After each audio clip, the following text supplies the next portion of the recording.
विद्यार्थी मित्रांनो नमस्कार. इयत्ता चौथी, विषय मराठी, कविता 28वी प्रश्न.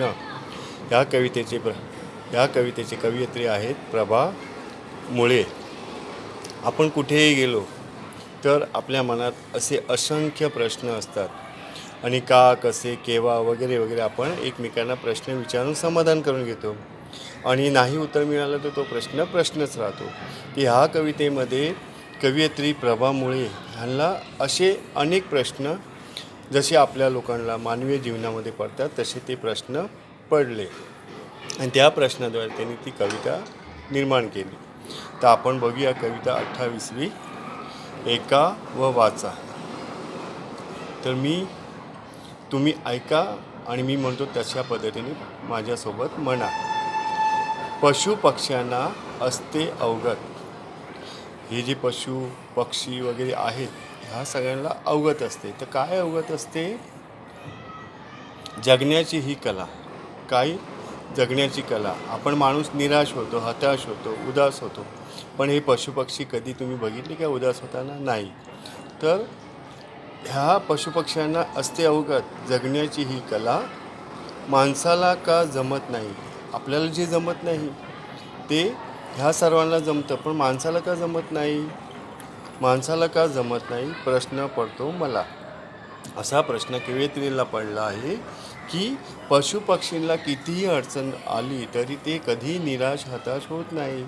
तर मानवी जीवनामध्ये मानवीला खूप हताशा निर्माण होते व त्यांना हे असं का जमत नाही पशुपक्ष्यांसारखं जगणं, असा प्रश्न पडतो मला. चिमणी कधी म्हणत नाही. ही जी चिमुताई आहे ती कधीच प्रश्न करत नाही. सकाळी उठली की तिला चारा मिळतो की नाही हा प्रश्न तिच्या मनात नसतो. चिमणी कधी म्हणत नाही. हवा मोरासारखा पिसारा. हा जो मोर आहे या मोरासारखा पिसारा तिला पाहिजे असं तिला कधीच वाटत नाही. गाय काळजी करत नाही. गाय जी आहे गाय काळजी करत नाही. ही जी गाय आहे ती कधीच तिला चारा मिळेल की नाही, कुठे काय मिळेल वगैरे हा प्रश्न तिला कधीच पडत नाही. मिळेल का मला चारा. गाय काळजी करत नाही. मिळेल का मला चारा. तसं कोकिळा, ही जी कोकिळा आहे कू कू करत असते. ती कोकिळा कधी म्हणत नाही काळा का माझा रंग. तिचा जो हा रंग आहे तो काळा आहे, पण त्या रंगाबद्दल तिला कधीच तो प्रश्न पडलेला नाही. तो तर आनंदाने गाण्यात असतो दंग.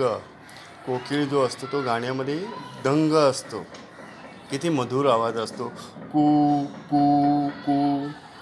बेल तुम्ही पाहिला आहे ना. हे बेल बघा शेतामध्ये किती राबवतात, गाड्या खेचतात, सामान ने-आण करतात. तर ह्या बैलांना बैल कधी म्हणत नाही मीच का राबू. शेतामध्ये सामान उचलण्यामध्ये, गाडी खेचण्यामध्ये मीच का राबू. कावळा कधी विचारतो का वापरू का कोणता साबू.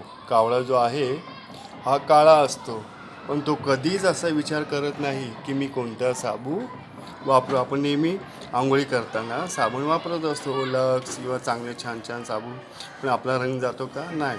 पण कावळ्याला हा कधी प्रश्न पडला नाही, त्यांनी कधी तो साबू वापरलाच नाही. ससा कधी म्हणत नाही मीच का भीत राहा. ससा जराही गोंधळ झाला, आवाज आला की पळ काढतो, पण तो कधीच म्हणत नाही मीच का भीत राहा. वाघोबासारखा सुरापणा मागत नाही कुत्रा. कुत्रा जो असतो तो भोकत असतो, पण त्याच्या अंगात किती ताकद असते, पण तो कधीही स्वतःला दुर्बल किंवा शक्तिहीन समजत नाही.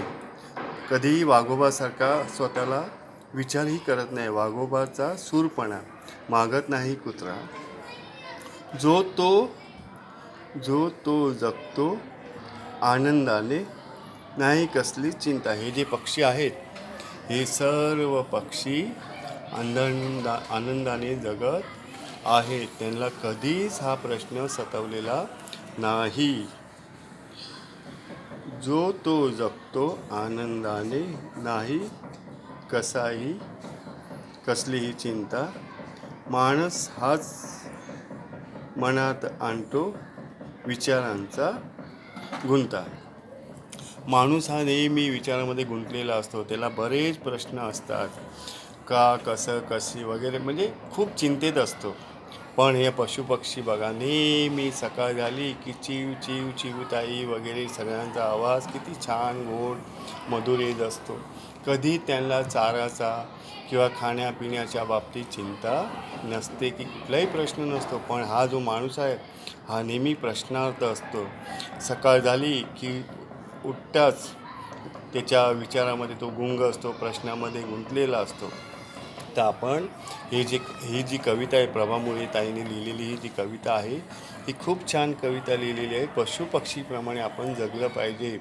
आजचा दिवस आनंदाने जगायचा, उद्याचा दिवस कसा जगायचा ह्याची चिंता की प्रश्न आपण मनात आणायचाच नाही.